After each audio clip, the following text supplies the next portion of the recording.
everyone, it's Fiona from Yellow Brick Road, St Mary's, and it's Mortgage Monday. Now, today you may have noticed in the last few weeks we've had an investment property feel happening. So we've talked about negatively geared investment properties and positively geared investment properties and what the differences are. Today I'm going to discuss what you can and cannot claim on your investment property for tax purposes. Now, the reason I'm talking about this is every time I do an investment loan for my clients, they say, "Oh, Fiona, can I claim this? Can I claim that?" So today I'm just going to give you an idea of what you can and can't claim. I am not an accountant by any means, so this information that I'm giving you is just general information. If you are interested in pursuing it further, I do recommend speaking to your accountant. All right? So, what you can claim on your investment property. First of all, of course, you can claim the interest that you're paying on your home repayments. Not the principal amount, but the interest, absolutely. Right? The next thing you can claim are the borrowing expenses. For example, the lender's mortgage insurance, the application fee and the stamp duty on the mortgage. These are claimable.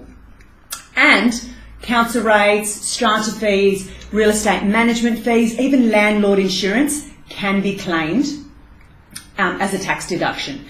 What's really important to know and remember is when you make these purchases and you pay off these bills, you need to keep the receipts. Keep all the receipts with everything so that when it comes tax time, you've got it all ready to go and you can give it to your accountant. And not just for that reason, but you may have a phone call from Mr. ATO saying, "Oh, we're just doing a random audit, need to check everything."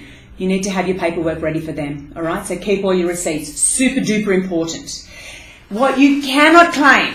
So what you can't claim is the purchase price, of course. These are cost-based expenses. You can't claim the property purchase price. You can't claim the stamp duty on the purchase of the property. You can't even claim the legal fees in regards to this transaction, okay? Now, another thing you cannot claim is anything that you buy for this investment property that's second-hand. For example, you buy something, you want to save $1, you go on eBay, you go on Gumtree. Nah, it's not going to happen. You cannot claim that at all.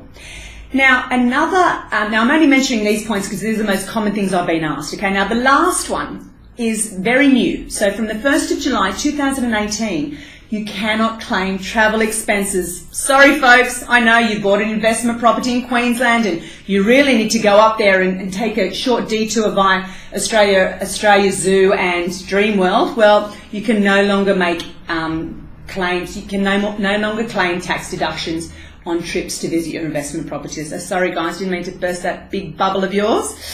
Life goes on. So, I've discussed what you can claim and what you cannot claim. Now, something that's really important that I do recommend to my clients is to get a depreciation schedule.